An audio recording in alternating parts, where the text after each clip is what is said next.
प्रधानमंत्री नरेंद्र मोदी ने जल स्रोतों के वैज्ञानिक प्रबंधन पर जोर देते हुए कहा कि मौसम की बदलती परिस्थितियों के मद्देनजर जल स्रोतों का प्रबंधन सुनिश्चित करना होगा।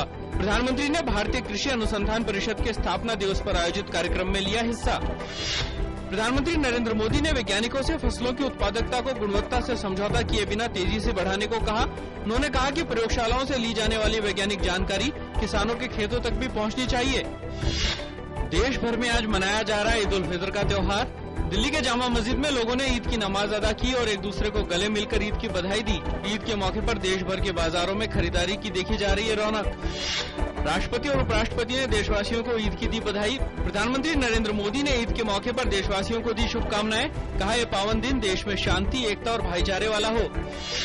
अमेरिका के विदेश मंत्री जॉन कैरी की भारत यात्रा कल से। भारत के साथ संबंधों को बताया महत्वपूर्ण। प्रधानमंत्री नरेंद्र मोदी की विकास योजना सबका साथ सबका विकास को बताया एक दूरगामी सोच। गृह मंत्री राजनाथ सिंह ने कहा सहारनपुर की स्थिति पर केंद्र लगातार रख रहा है नजर। शहर में आज भी कर्फ्यू में ढील। हालात सामान्य होते देख प्रशासन ने कल की तरह आज भी नए शहर और पुराने शहर में कर्फ्यू में कुछ घंटों की ढील देने का किया फैसला। यूपीएससी की प्रशासनिक सेवा परीक्षा से सीसैट हटाने की मांग कर रहे छात्रों को कुछ राहत मिली। सरकार की तरफ से बयान आया कि प्रधानमंत्री नरेंद्र मोदी के हस्तक्षेप के बाद सरकार एक हफ्ते के भीतर इस मामले का हल निकालने की दिशा में काम कर रही है।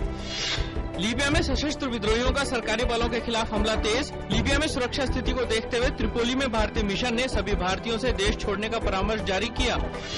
केरल के मुख्यमंत्री ओमन चांडी ने कहा कि भारत ईद के तुरंत बाद लीबिया से अपने नागरिकों को वापस लाना शुरू कर देगा। इस सिलसिले में मुख्यमंत्री ने विदेश मंत्री सुषमा स्वराज से भी बात की।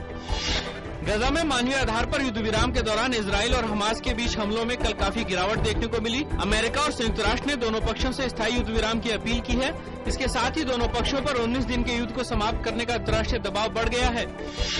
राष्ट्रमंडल खेलों में भारतीय निशानेबाजों का शानदार प्रदर्शन जारी। देश के लिए जीते 3 और पदक। जीतू राय ने स्वर्ण जबकि गुरपाल सिंह और गगन नारंग ने रजत पदक पर साधा निशाना।